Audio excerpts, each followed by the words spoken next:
Discuss, podcast bersama Dinas Kesehatan Daerah Istimewa Yogyakarta. Difteri menjadi penyakit yang perlu perhatian khusus.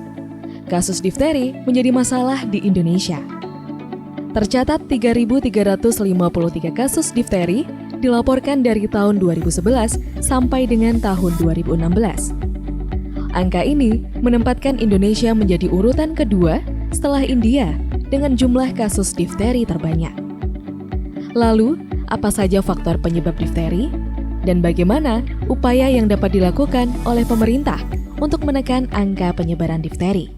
Kita akan memperbincangkannya dalam Discuss bersama SPAK Divisi Infeksi RSUP Dr. Sarjito, Dr. Egy Arguni, SPAK, dan anggota ID Sleman, Dr. Tin Budi Febriani, MSc, SPA.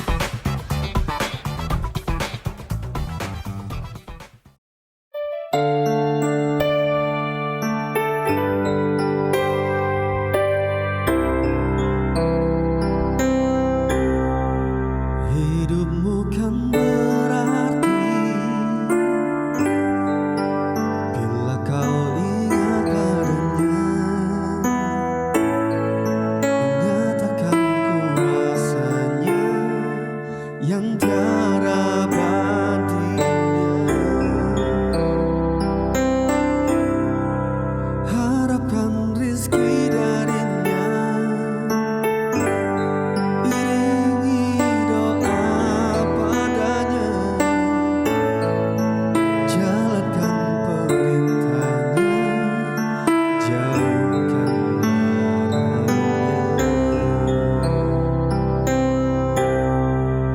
1000 langkah kau jauh, maka dia akan jauh darimu. Perintah sucinya, berlomba-lombalah mendapatkannya. Sesungguhnya itu yang kita cari.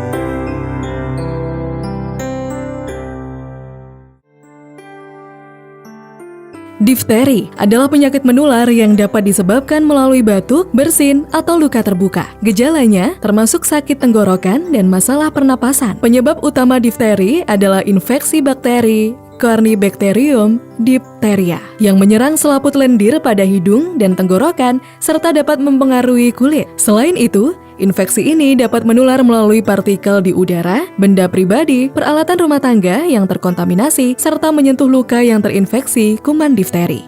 Selain itu, penularan difteri juga bisa terjadi melalui air liur seseorang. Bahkan, jika orang yang terinfeksi tidak menunjukkan tanda atau gejala difteri, mereka masih dapat menularkan bakteri hingga 6 minggu setelah infeksi awal. Bakteri paling sering menginfeksi bagian hidung dan tenggorokan. Setelah menginfeksi, bakteri melepaskan zat berbahaya yang disebut racun, yang kemudian menyebar melalui aliran darah dan menyebabkan lapisan abu-abu tebal. Lapisan tersebut umumnya terbentuk di area hidung, tenggorokan, lidah, dan saluran udara. Dalam beberapa kasus, racun tersebut juga dapat merusak organ lain termasuk jantung, otak, dan ginjal. Difteri dapat menyerang orang-orang dari segala usia dan beresiko menimbulkan infeksi serius yang berpotensi mengancam jiwa.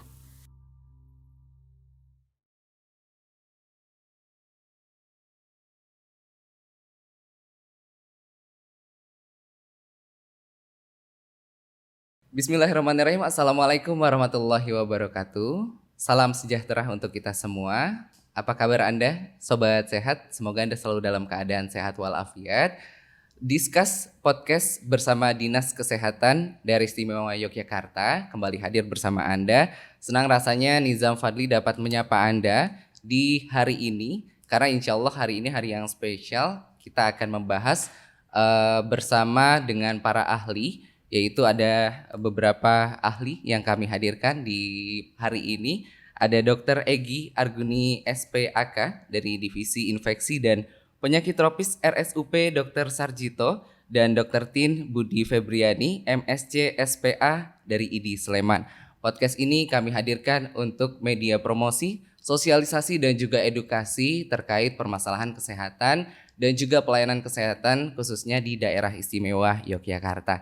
Dan hari ini kita akan membahas satu penyakit yang cukup menarik karena ternyata di Indonesia ini sudah banyak begitu ya, dan termasuk dari dua terbesar di dunia dari informasi yang kami dapatkan. Tapi apakah penyakit ini kemudian berbahaya, dan tentu saja kita dan keluarga perlu untuk adanya edukasi terkait pencegahan dan juga pengobatannya. Penyakit apa?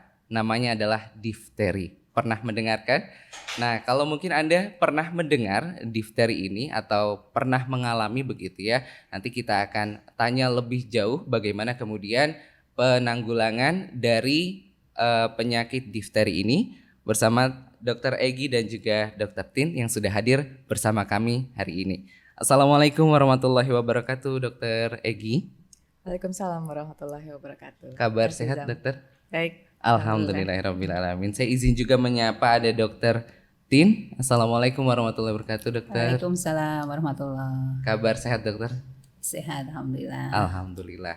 Ini perjumpaan kita membahas tentang satu penyakit yang memang mungkin begitu ya, beberapa dari kita, dari sahabat sehat sekalian belum mengetahui bagaimana kemudian perkembangan dari penyakit dari difteri ini. Saya ingin lebih banyak tahu ini, Dok, terkait dengan penyakit difteri. Sebenarnya difteri ini penyakit apa sih, Dok? Apakah berbahaya? Mungkin boleh dari Dr. Egy. Ya, terima kasih Mas Nizam. Difteri ini merupakan penyakit infeksi ya, infeksi yang disebabkan oleh bakteri. Nama bakterinya Corynebacterium diphtheriae gitu ya.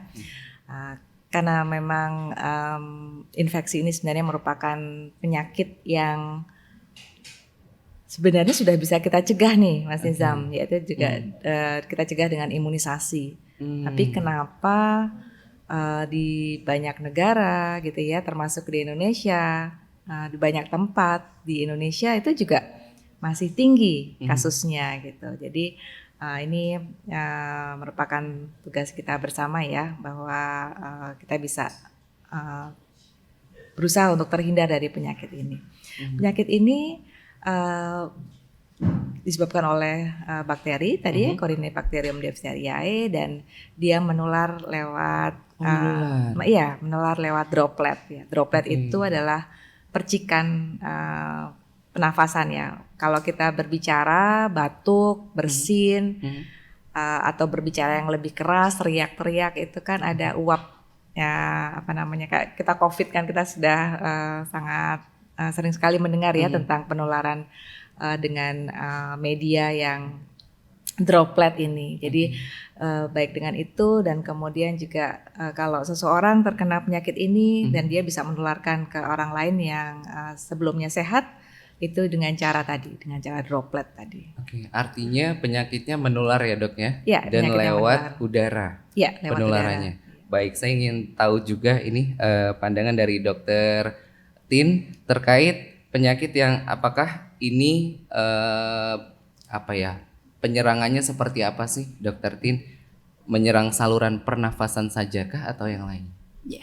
Ya, jadi bakteri ini memang menyerang pernafasan awalnya begitu, tetapi dia bisa menyebabkan komplikasi ke organ yang lain gitu, termasuk jantung maupun yang lain ya, termasuk saluran cerna juga gitu. Jadi difteri ini bisa mengenai hidung, kemudian laring, faring, dan kulit. Banyak ya, Dok? Iya, jadi tidak hanya di saluran nafas saja gitu. Jadi bakteri ini dia mengenai di mana ketika dia hinggap di luka tersebut. Jadi misalnya di kulit, jadi jenisnya kayak koreng ya kalau di kulit. Koreng. Kalau di kulit.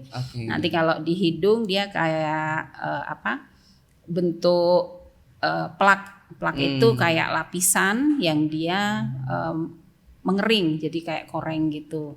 Dan khas banget kalau ada di faring atau tenggorokan ya. Tenggorokan. Ya, kalau di tenggorokan kita bisa melihat gambaran pseudomembran. Apakah seperti radang, Dok? Ya, beda. Beda ya? Akan karena khas sekali kalau untuk difteri ini. Oke.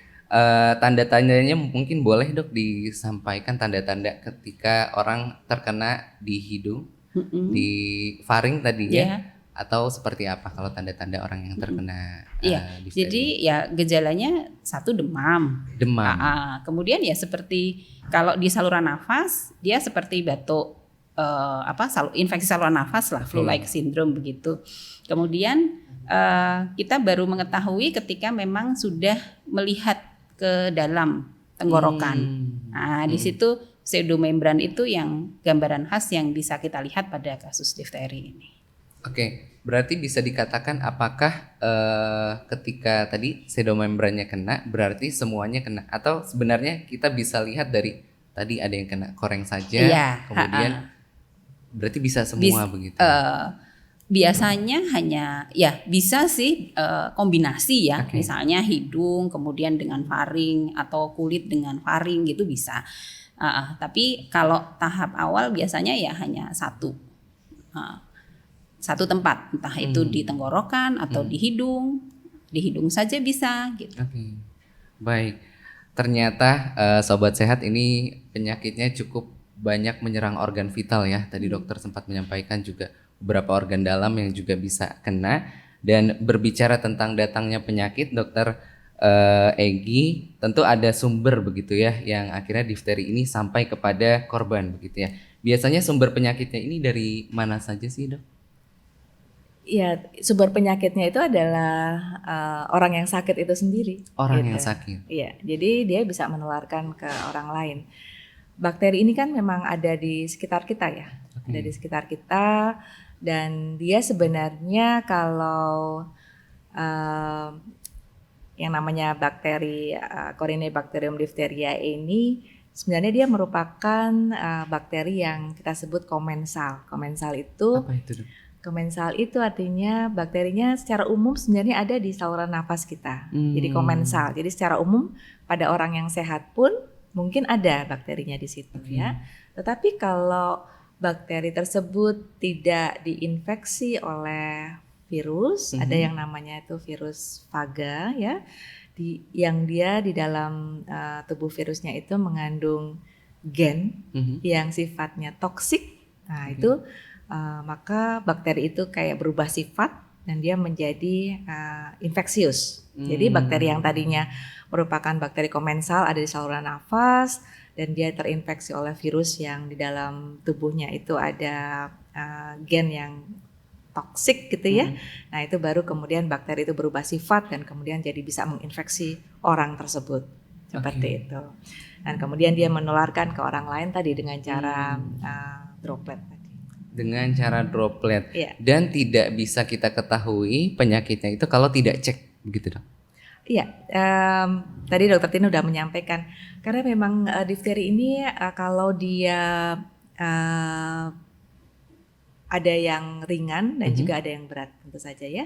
Kalau yang ringan itu sebenarnya bisa kita lihat dari pasien itu mungkin hanya punya tanda-tanda seperti gejala radang tenggorok. Oke. Jadi kayak kalau kita radang tenggorok itu kan ada demam, kemudian badannya sakit-sakit, kemudian juga nyeri telan seperti itu ya.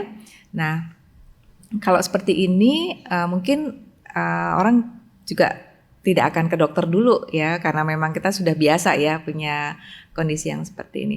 Makanya sebenarnya kalau dia lebih berat lagi, misalnya sudah mulai kok tambah nggak enak, kemudian tambah ada nyeri telan seperti itu, dan dia ke dokter. Dan tadi Dokter Tin bilang kalau dokter sudah melihat memeriksa di bagian dalam kerongkongannya itu, maka kemudian bisa tahu tuh kalau ada tanda-tanda ada membran di situ.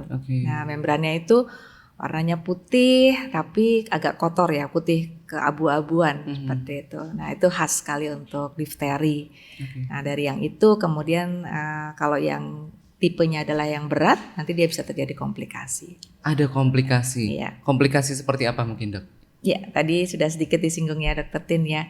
Jadi komplikasinya itu Sebenarnya itu karena dia letaknya ada di saluran nafas, ya saluran nafas, faring, tenggorok ya, tenggorok, kemudian yang orang awam sering bilang kayak amandel ya, tonsil gitu juga sering terkena, dan itu kan merupakan saluran nafas kita ya. Nah kemudian kalau nanti membrannya itu sudah bertambah luas dan kemudian dia bisa menutup saluran nafas, nah ini merupakan suatu kegawatan dan orang bisa meninggal. Bisa meninggal karena difteri. Iya, karena difteri bisa meninggal. Nah, nanti kemudian juga kita bisa melihat nih tanda-tandanya kalau lebih gawat lagi. Tadi karena membrannya sudah menutup saluran nafas, itu mungkin anak atau orang yang terkena infeksi ini jadi seperti kayak ngorok. Gitu Kayak ya. ngorok. Kayak suaranya gitu ya, karena memang ada sumbatan di situ.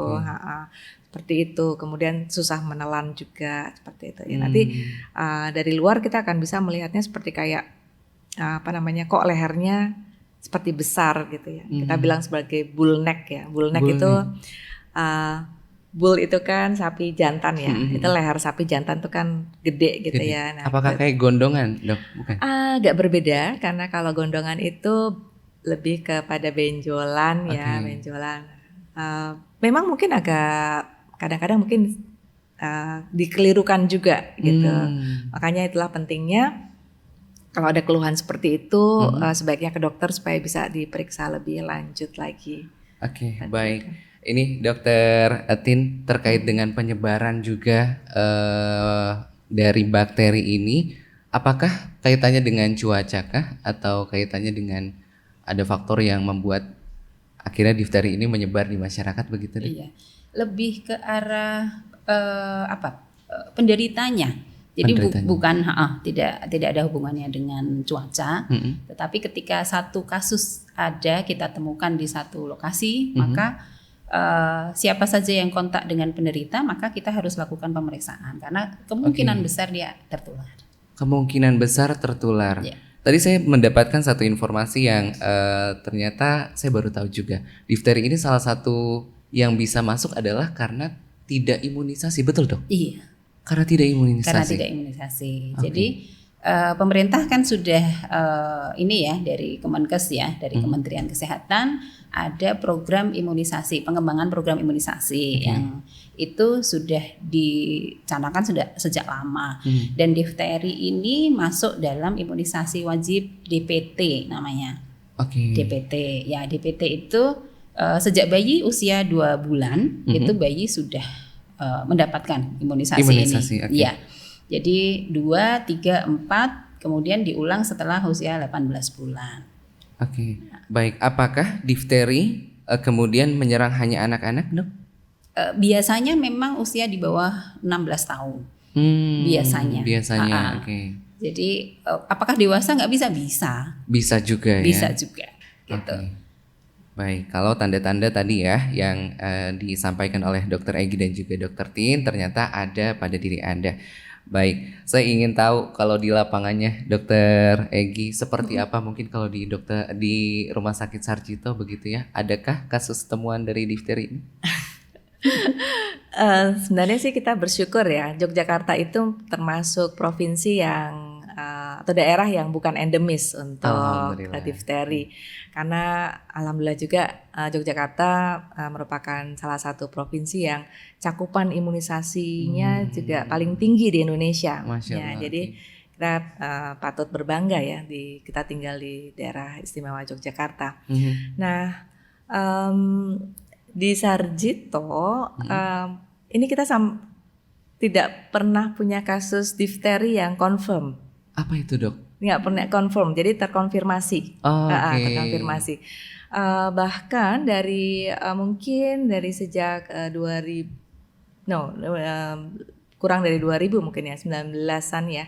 Itu kita sudah sama sekali sejak adanya imunisasi program pemerintah itu yang wajib, itu Yogyakarta sudah tidak punya kasus difteri lagi, gitu ya. Dan kemudian berlanjut sampai mungkin sekitar tahun 2022 itu di Rumah Sakit Sarjito kami punya satu kasus yang suspek ya.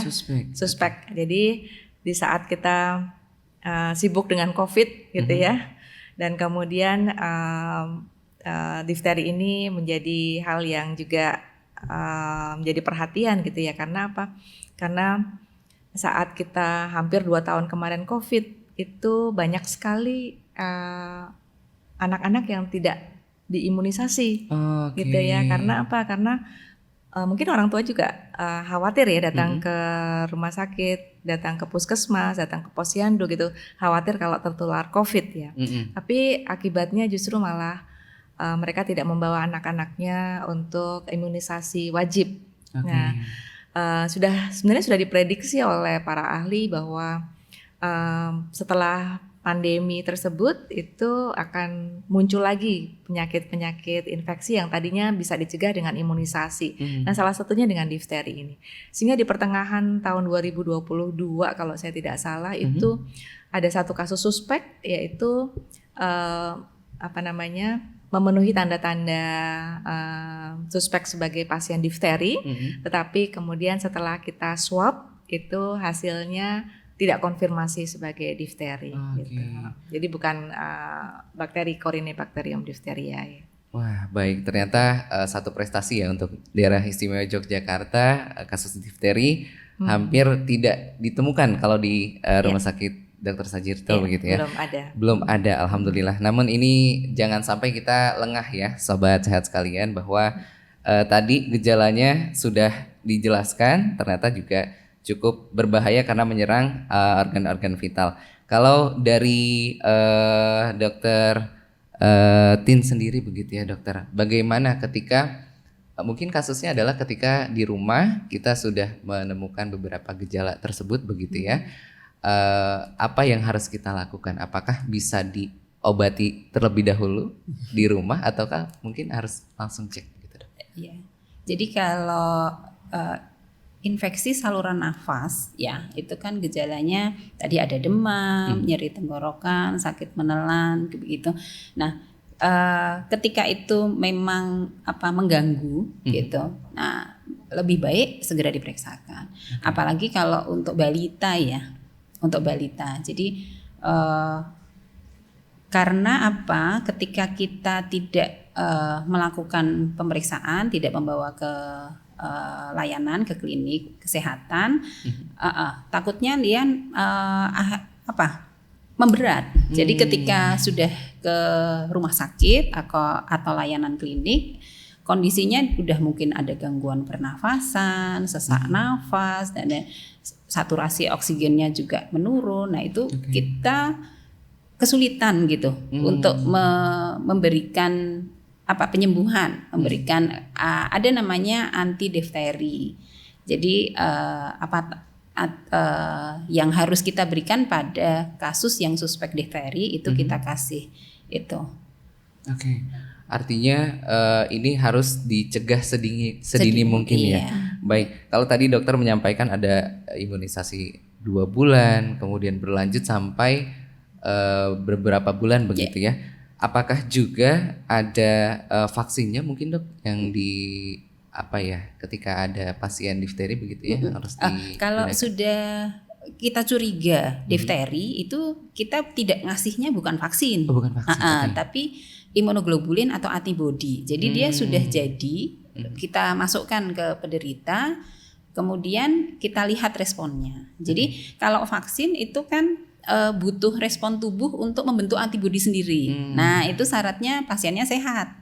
Gitu. Syaratnya pasien sehat. Ya pasien sehat. Makanya di program pemerintah itu kan usia 2, 3, 4 sama 18 bulan kan dapat DPT tadi, difteri, tetanus, pertusis. Itu udah satu bagian, satu kesatuan. Kemudian dalam perjalanannya sekarang kan udah tambah ada HIB, namanya pentabio. Nah itu yang ada di puskesmas, di posyandu. Jadi semua layanan kesehatan karena itu memang program wajib dari pemerintah, memang itu gratis. Pemerintah bisa mengakses. Ya. Nah nanti ada booster ketika usia sekolah. Booster usia sekolah. Biasanya di SD. Nah, nanti koordinasinya yang melakukan biasanya puskesmas untuk mengkoordinasi sekolah-sekolah SD, sekolah dasar yang di mana mereka anak kelas 1 plus 2. Baik. Mungkin boleh disampaikan kembali dokter kait tadi ya, imunisasi itu sebenarnya untuk mencegah beberapa penyakit apakah mungkin, Dok? Iya. Jadi salah satunya di DPT itu difteri tadi ya. Difteri. T-nya tetanus. Tetanus. Kemudian P-nya pertusis. Pertusis atau batuk rejan ya. Oke. Nah, gitu. Ada 3 begitu ya? Ada 3. Baik. Ini yang jadi perhatian adalah usia dini begitu ya, Dok. Kalau misalkan usia tidak dini lagi begitu ya, Dok. Mungkin sudah remaja, dewasa maupun orang tua, apa yang kemudian disarankan oleh dokter ketika ketika usaha pencegahannya begitu, Dok. Jadi tadi sudah saya sampaikan untuk program imunisasi biasanya masyarakat taunya yang program untuk ini ya usia di bawah 2 tahun ya, yang tadi diulang usia 18 bulan. Padahal mereka anak-anak kita di sini dapat program yang namanya BIAS, Bulan Imunisasi Anak Sekolah. Oh, ada bulannya, Dok? Ada, khusus bulannya. Khusus ya? Iya. Bulannya biasanya bulan Februari sama Agustus. Ya. Nah, itu biasanya dari puskesmas sudah mendata sekolah mana yang ada di wilayah mereka. Kemudian petugas dari puskesmas datang ke sekolah, kemudian melakukan vaksinasi tersebut. Dan serentak ini ya? Iya, serentak di bulan itu. Jadi nanti akan dibantu oleh posyandu, puskesmas pembantu juga, dan biasanya dokter anak di wilayah tersebut juga dilibatkan. Oke, baik. Alhamdulillah berarti ini menjadi satu antisipasi ya terkait pencegahan dari difteri itu sendiri. Dokter Egy, ini ketika kita tadi ya sudah merasa ada tanda-tanda begitu ya, kemudian ada tanda-tanda yang persis mirip begitu ya ketika jadi seperti mendapati adanya difteri dalam tubuh kita. Bagaimana sih, Dok, tahapannya mungkin ya dari perawatan hingga sampai yang masuk IGD begitu, Dok? Oh ya. Ya, jadi tadi ya kalau misalnya seseorang itu sudah punya tanda-tanda yang mengarah kepada infeksi difteri, dan kemudian sebenarnya tuh difteri itu merupakan kita bilang sebagai diagnosis klinis. Jadi artinya apa? Artinya kalau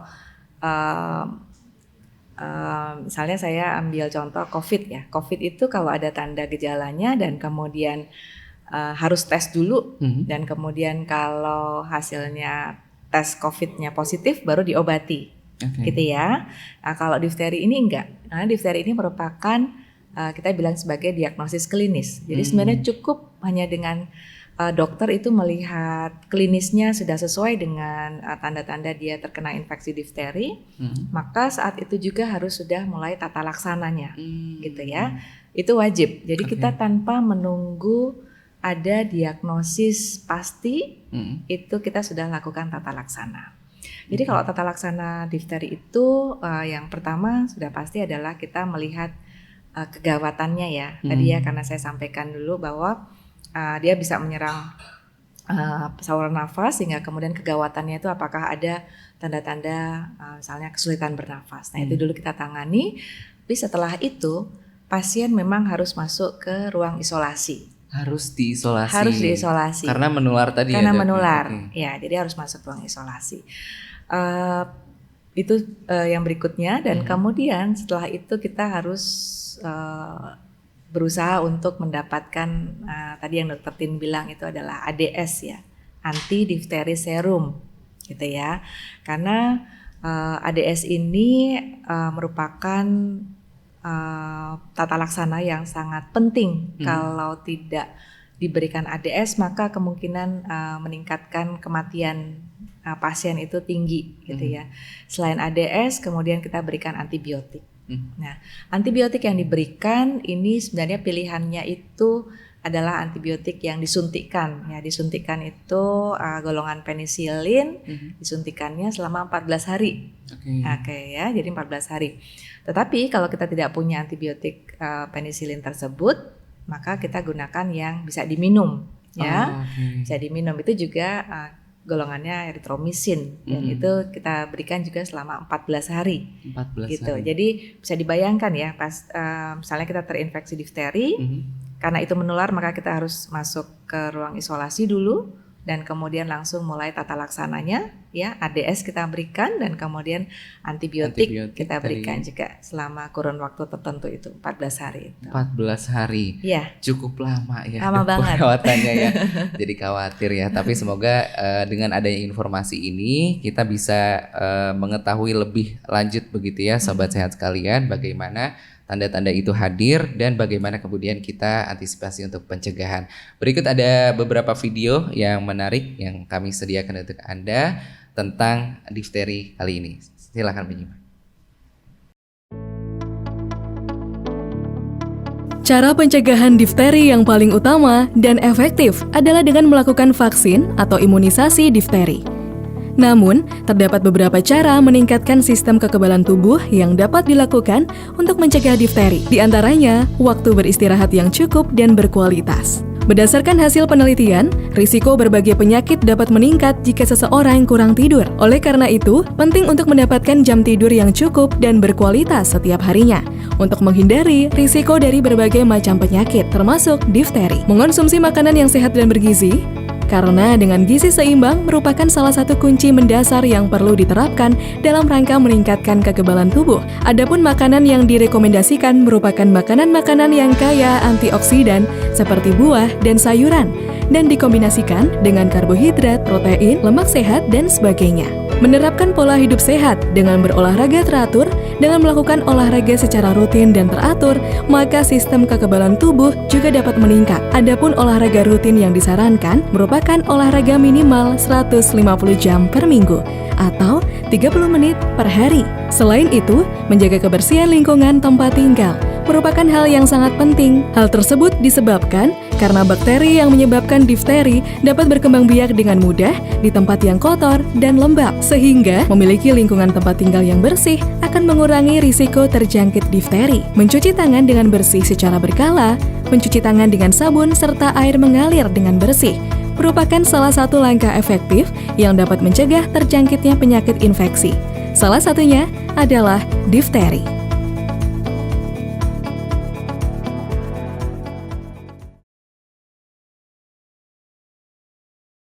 Terima kasih Sobat Sehat, Anda masih bersama kami dalam Discuss Podcast bersama Dinas Kesehatan Daerah Istimewa Yogyakarta. Hari ini kita membahas satu topik yaitu penyakit difteri. Dan tadi sudah diulas oleh Dr. Egy dan juga Dr. Tin bagaimana kemudian tanda-tanda, kemudian pencegahan, dan juga bagaimana kemudian tahapan mengobati dari difteri ini sendiri. Tentu ini menjadi satu persoalan kita bersama ya, Sobat Sehat sekalian, karena ini PR bukan PR tenaga kesehatan saja begitu ya, tapi kita sebagai ruang lingkup terkecil dari keluarga yang memiliki putra-putri tentu penting untuk adanya kesadaran kesehatan terkait pencegahan dari difteri ini sendiri. Tadi Dr. Egy dan juga Dr. Tin sudah menyampaikan tentang pengendalian, dan pengendalian paling paling utama begitu ya adalah adanya imunisasi, betul ya Dok ya. Nah ternyata imunisasi ini ketika tadi dokter juga menyampaikan, Dr. Tin, banyak orang yang ragu-ragu bahkan waspada kalau ke rumah sakit nanti takutnya jadi sakit bukan jadi sehat. Betul nggak sih Dok? Kekhawatiran itu ada? Iya. Jadi ini setelah pandemi ya, terutama setelah pandemi ini banyak orang tua yang merasa tidak aman ketika datang ke rumah sakit gitu. Karena apa? Karena ini kan masih COVID gitu ya. Takutnya bayinya sehat, nanti dibawa ke rumah sakit malah tertular gitu ya, kena COVID gitu. Nah sampai sekarang masih banyak. Jadi kemarin juga ada usia udah hampir 1 tahun lebih lah. 1 tahun lebih dia baru dapat vaksin waktu lahir sama BCG. Padahal usianya udah 1 tahun lebih gitu. Itu Dia telat ya dok ya? sangat terlambat. Sangat terlambat. Oke. Karena usia 2, 3, 4 tadi yang harusnya dapat DPT dia nggak dapat. Ada efeknya nggak dok kalau misalnya telat seperti itu? Sebenarnya ya alhamdulillahnya dia nggak sakit. Oke. Nah itu satu karena kan belum vaksin. Ya jadi ketika dia nggak sakit nggak ada masalah sih gitu. Tapi takutnya ketika selama dia nggak melakukan vaksinasi, kemudian kuman yang harusnya bisa dicegah dengan imunisasi tadi dia masuk ke dalam tubuh si anak, akhirnya dia jadi sakit, termasuk difteri tadi. Oke. Baik, ternyata sehat belum tentu bisa menyehatkan di kedepannya ya dok ya. Iya. Perlu adanya tadi ya preventif dengan adanya imunisasi. Tapi tadi kalau misalkan imunisasi itu kan tadi ada program pemerintah juga ya dok ya Iya. untuk yang sudah sekolah. Apakah yang prasekolah juga ada program dari pemerintah nggak sih dok? Iya ada. Ada juga. Iya yang sejak bayi itu. Oke. Kadang orang tua ngeluhkan ya setelah usia berapa 6 bulan atau sebelum 1 tahun tuh kan tiap bulan mereka harus ke rumah sakit ya untuk vaksin. Dok ini kapan sih vaksinnya selesai katanya gitu.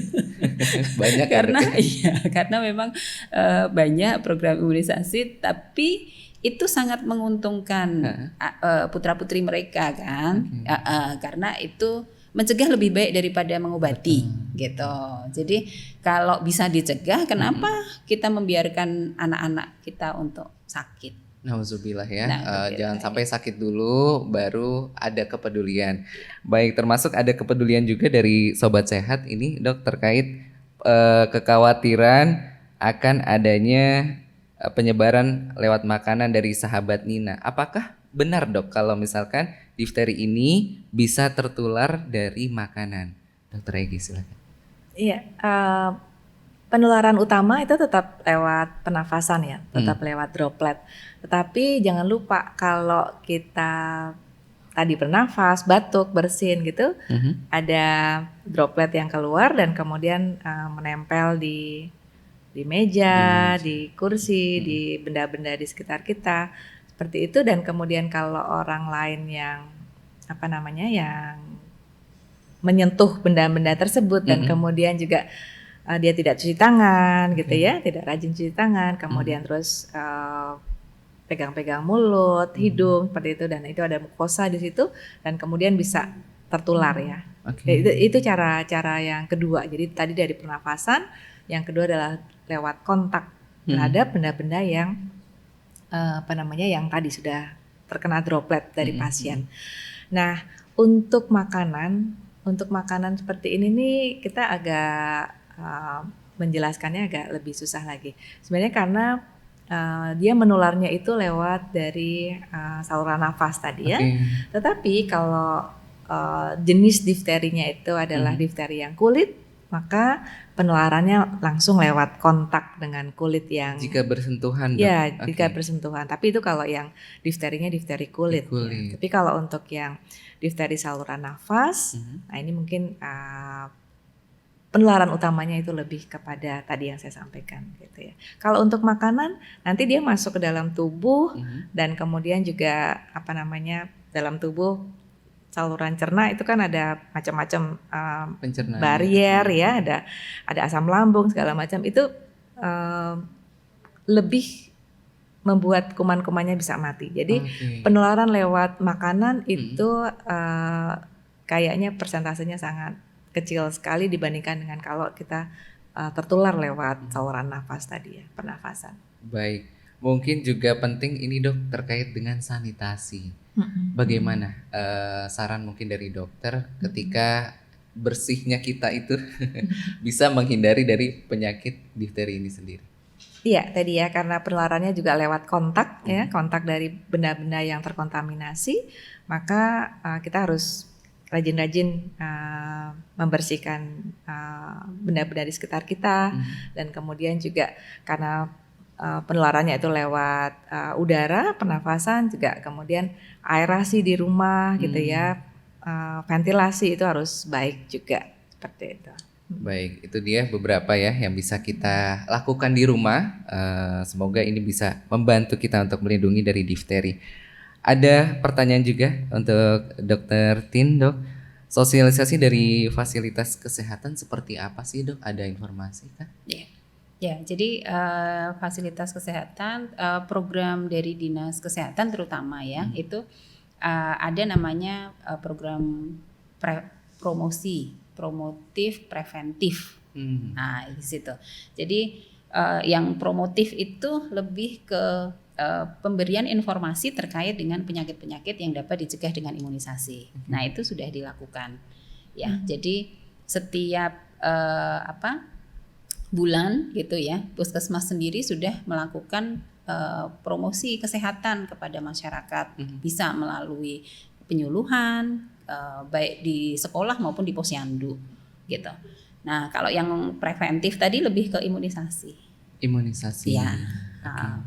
Itu dia untuk sahabat Rizky ya di Concat, Sobat Sehat. Kemudian ada pertanyaan juga dari Sobat Jihan di Yogyakarta. Jika terindikasi gejala tersebut, awalnya apa yang harus dilakukan, Dokter Egi? Silahkan.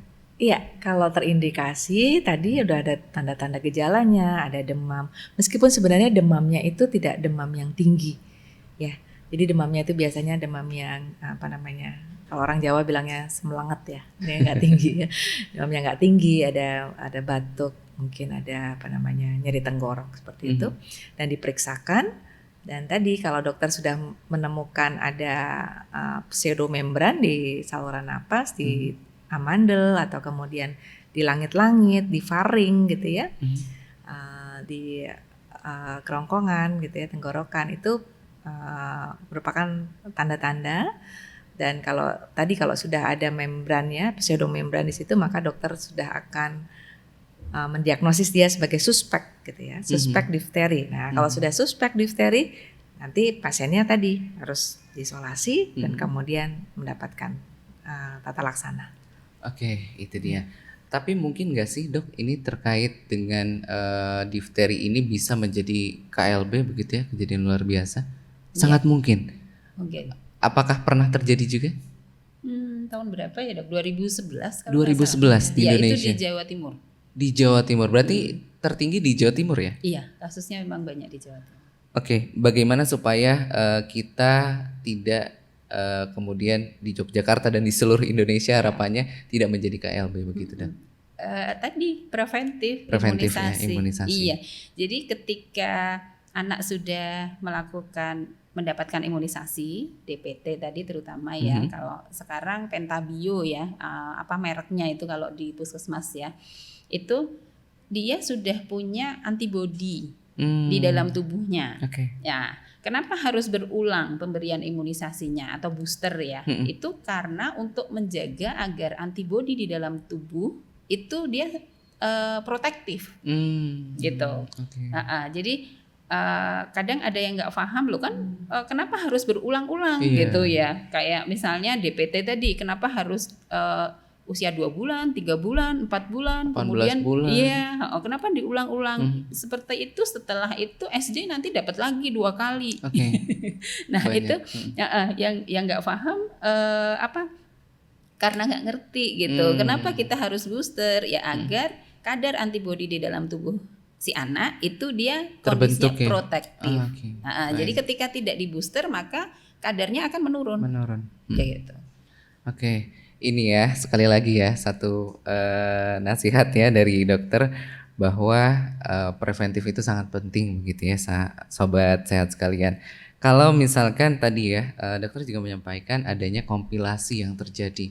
Ini apa sih, Dok, biasanya kompilasi yang terjadi pada pasien itu sendiri?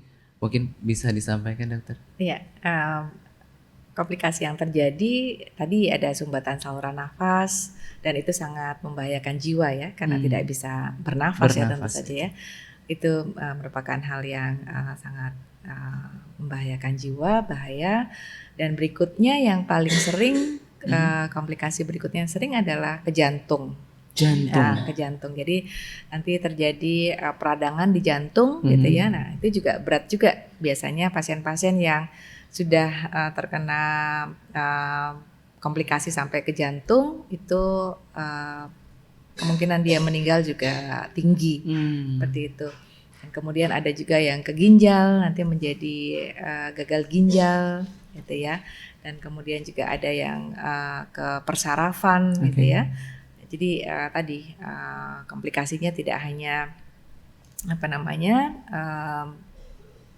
gagal napas atau saluran napasnya terhambat, bisa juga ke organ-organ penting yang lainnya, jantung, ginjal, dan susunan saraf pusat juga bisa. Wah, ini agak horor ya dok ya, difteri ini sendiri. Baik, kalau rentan waktu rentan waktu difteri itu hadir di dalam tubuh pasien begitu ya, dari awal kena infeksinya begitu ya, hingga proses penyembuhan itu berapa lama sih dok? Ada namanya masa inkubasi. Masa inkubasi itu dia belum menunjukkan gejala. Sekitar 2 sampai 6 hari biasanya inkubasi. Nah, setelah masa inkubasi, kemudian pasien mulai ada gejala, ada demam, sakit tenggorokan, kemudian gejala seperti batuk pilek. Nah, seperti itu. Nah, tadi penyembuhannya kurang lebih berapa ya? Sekitar 10 sampai 14 hari. 10-14 hari ya. Iya. Artinya dari awal kena begitu ya dok ya, sampai penyembuhan 10 sampai 14 hari. Ketika itu terjadi di lingkungan keluarga ya dok ya, apakah kalau COVID kan ada tuh ya, sekeluarga harus di swab semua gitu ya. Difteri juga kayak gitu sih?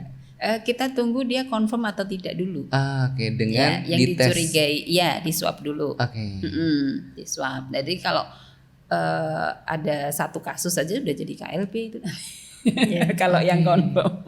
Kalau yang confirm. Iya. Baik. Tapi kalau indikasi ada KLB begitu ya di satu daerah, itu apakah dari jumlahnya, apakah dari tingkat banyaknya orang yang terkena begitu ya dok? Enggak, dokter Egi. Ya, jadi karena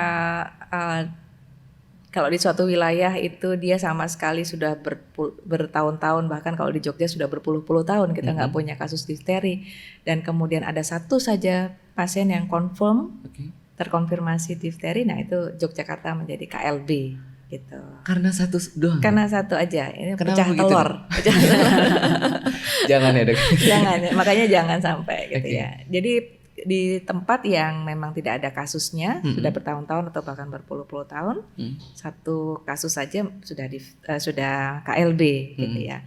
Tetapi pada daerah-daerah yang memang endemis, gitu ya, tadi Dr. Tin bilang Jawa Timur, memang Jawa Timur, kemudian Malang, kemudian Madura, dan Tangerang, Aceh sekarang juga sudah mulai banyak lagi kasus difterinya. Kalau dengan daerah-daerah yang memang ada kasusnya sebelumnya, maka kita akan punya perhitungan sendiri gitu. Jadi misalnya dalam satu waktu, kalau jumlah kasusnya itu melebihi dari kasus tahun sebelumnya di waktu yang sama, maka itu kita bilang sebagai KLB di tempat tersebut. Gitu. Jadi dibandingkan dengan jumlah kasus tahun sebelumnya ya, di waktu yang sama. Cukup menarik ya. Kalau pecah telur tuh kalau ada nemu satu ya. Ya, jangan. Baik, jangan ya. Alhamdulillah. Baik. Kalau dari saya agak khawatir dengan justru tenaga kesehatan ini dok. Kalau tadi pasiennya aja sudah diisolasi sedemikian rupa ya sampai 14 hari. Gimana kalau tenaga kesehatan ketika menjaga pasien ini dok? Iya. Ya jadi langkah proteksi ya. Kalau tenaga kesehatan kan memang minimal dia ketika melakukan pemeriksaan harus menggunakan masker. Ya, karena kan tadi udah disampaikan Dokter Egi ya, kan droplet lewat udara. Apalagi dia harus melakukan pemeriksaan daerah mulut, tenggorokan gitu. Jadi kemungkinan dia nanti batuk, kemudian ada droplet, dia hirup. Nah, tenaga kesehatan merupakan korban penularan. Makanya ketika ada kasus suspek, kemudian langsung siapa saja yang kontak dengan pasien diberi obat untuk mencegah dia tertular difteri ini. Obat itu apakah secara umum dijual? Antibiotik. Ya, antibiotik eritromisin tadi yang sudah disampaikan Dokter Egi. Dan itu harus diminum ya kurang lebih 7 sampai 10 hari. 7 sampai 10 hari. Tapi kalau misalkan tadi ya terkena harus isolasi tadi ya. Iya. Nah, fasilitas isolasi itu apakah ada seluruh di Rumah Sakit Yogyakarta atau seperti apa, Dok?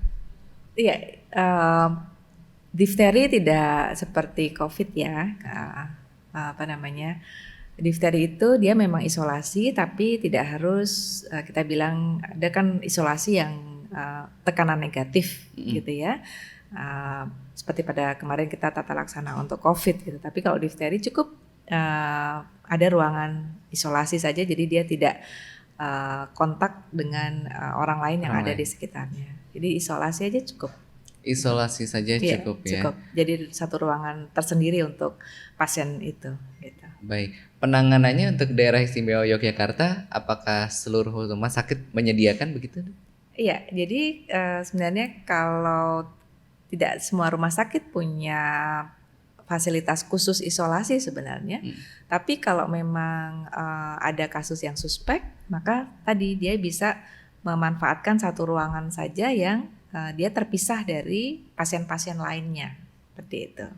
Oke, baik. Kalau kembali lagi dokter terkait dengan penyebaran tadi ya, kenapa sih daerah-daerah itu kemudian punya punya potensi yang lebih besar untuk menyebarkan difteri itu sendiri? Sebenarnya semua daerah itu punya potensi. Oke.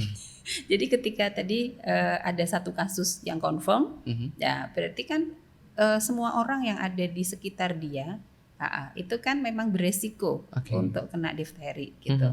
Jadi di sini kita tidak nyebut satu daerah. Oh kalau wilayah yang misalnya tadi Jawa Timur, saya nyebut Jawa Timur ya, itu ya karena di sana kita temukan confirm. Nah, kemudian orang-orang yang ada di sekitarnya perlu dilakukan pemeriksaan swab untuk membuktikan apakah memang terinfeksi difteri.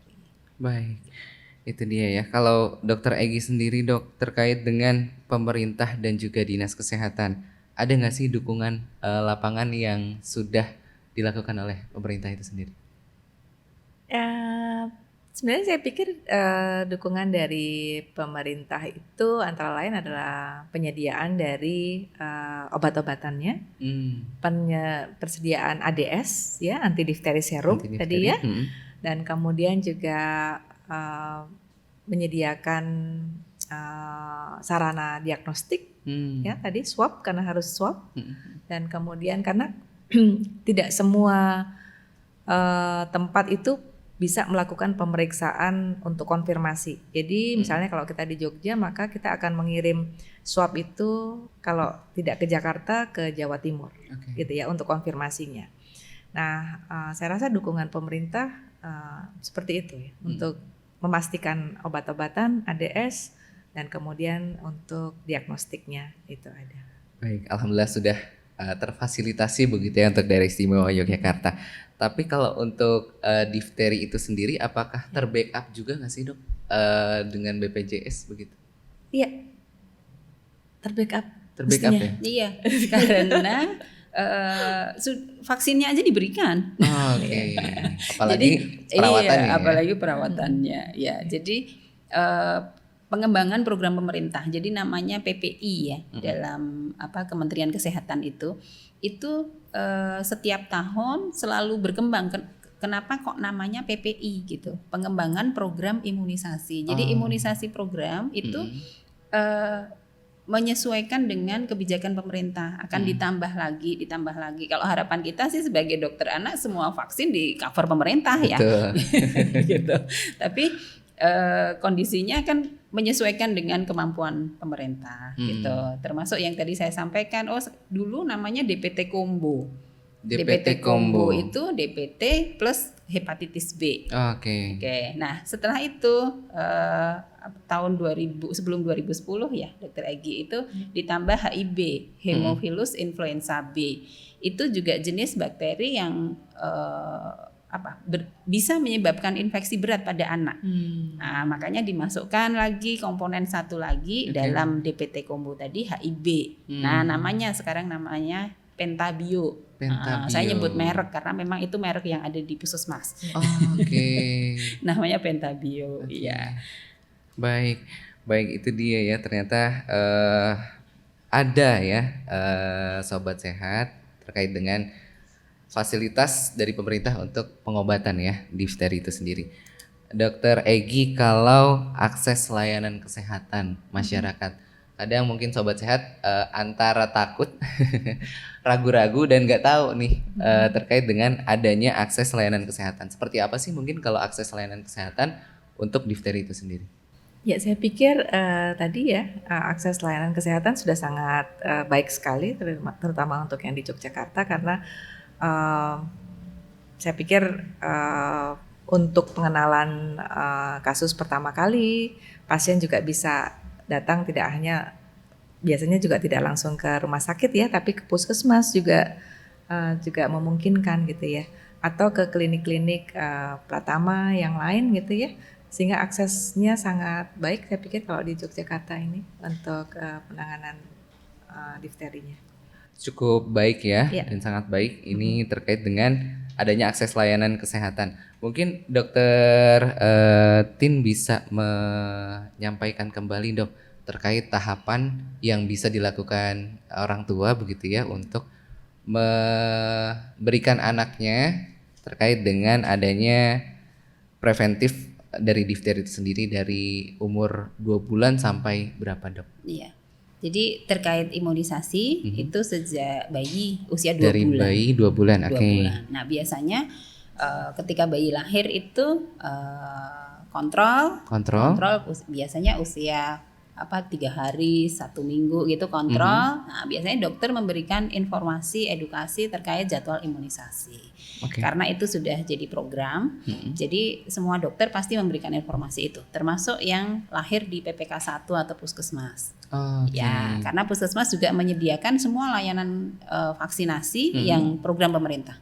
Oke. Gitu. Dari lahir berarti umur 3 hari sudah, kemudian 2 bulan, kemudian 3 bulan, 4 bulan, kemudian 18 bulan. 18 bulan, SD tadi ya, Iya, SD ada 2 kali pemberian 2 kali. DT sama TD. dan itu bisa dilakukan di puskesmas ataupun rumah sakit Iya, begitu ya. bisa. Baik, itu dia tahapan-tahapan yang bisa Anda lakukan begitu ya untuk putra-putri Anda.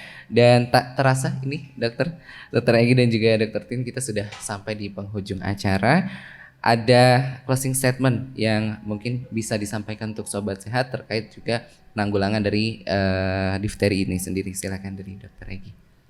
Iya, saya rasa dari hasil diskusi kita bahwa saya ingin sekali mengingatkan kepada sobat sehat gitu ya, bahwa difteri merupakan suatu penyakit infeksi yang sudah ada vaksinnya. Jadi dia bisa dicegah dengan imunisasi. Jadi yang harus kita kuatkan adalah imunisasi di seluruh masyarakat kita, terutama untuk anak-anak ya. Seperti itu. Baik, terima kasih Dokter Egi. Silakan Dokter Tin. Ya. Jadi untuk sobat sehat yang ada di mana saja, jadi imunisasi itu jangan disepelekan. Kadang orang tua merasa, oh anak saya sehat kok, nggak pernah sakit, jarang sakit gitu. Ini nggak imunisasi juga nggak apa-apa. Kadang itu tersampaikan oleh orang tua. Jadi tadi kan namanya preventif ya. Jadi kita nggak ngerti kuman itu akan masuknya kapan gitu. Tapi kalau tubuh sudah punya antibodi, punya daya tahan, dia walaupun masuk kumannya dia bisa merespon sendiri sehingga dia tidak jatuh sakit gitu. Jadi saya sarankan betul untuk membawa putra-putrinya untuk imunisasi. Baik, terima kasih banyak Dokter Egi dan juga Dokter Tin, seru banget diskusi kita sore hari ini, banyak manfaat ilmu yang kita dapatkan ya sobat sehat sekalian. Sehat-sehat Dokter Egi dan juga Dokter Tin, semoga bisa ketemu di kesempatan selanjutnya. Dan terima kasih juga untuk sobat sehat yang sudah setia menyimak kami di Discuss Podcast bersama Dinas Kesehatan Daerah Istimewa Yogyakarta. Nizam Fadli pamit, wassalamualaikum warahmatullahi wabarakatuh.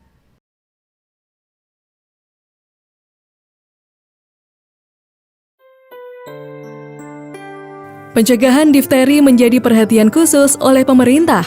mengingat tidak sedikit pengidapnya yang harus merenggut nyawa.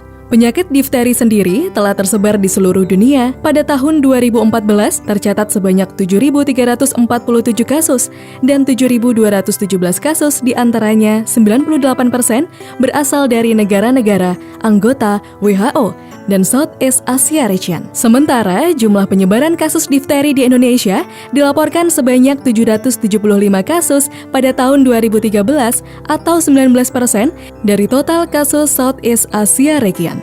Selanjutnya, jumlah kasus menurun menjadi 430 pada tahun 2014 atau 6% dari total kasus Southeast Asia Region.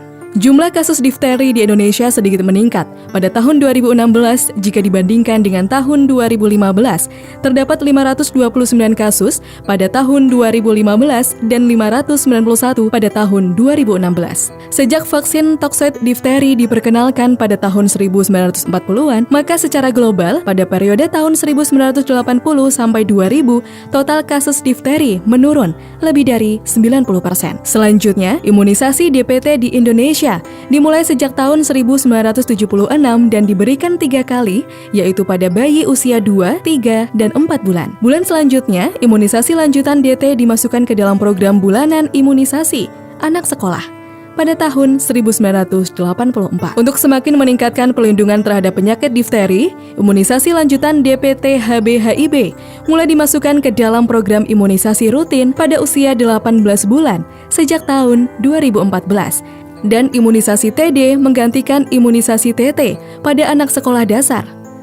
Upaya pencegahan penyakit difteri ini juga tertuang dalam Permenkes nomor 82 tahun 2014 tentang penanggulangan penyakit menular.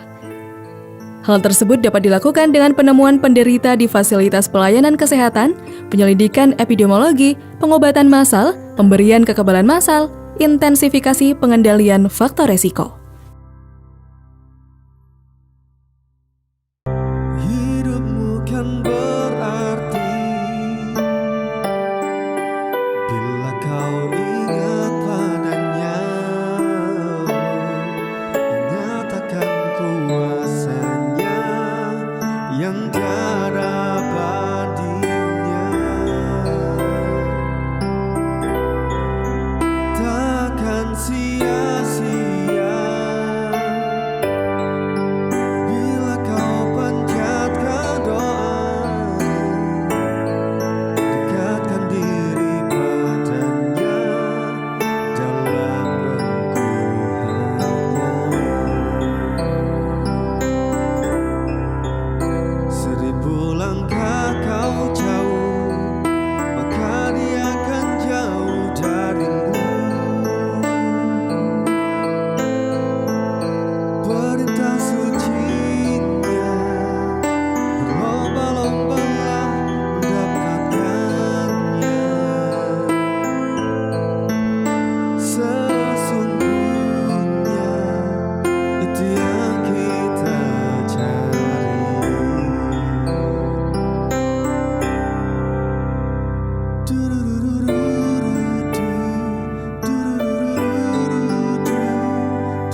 Discuss, podcast bersama Dinas Kesehatan Daerah Istimewa Yogyakarta.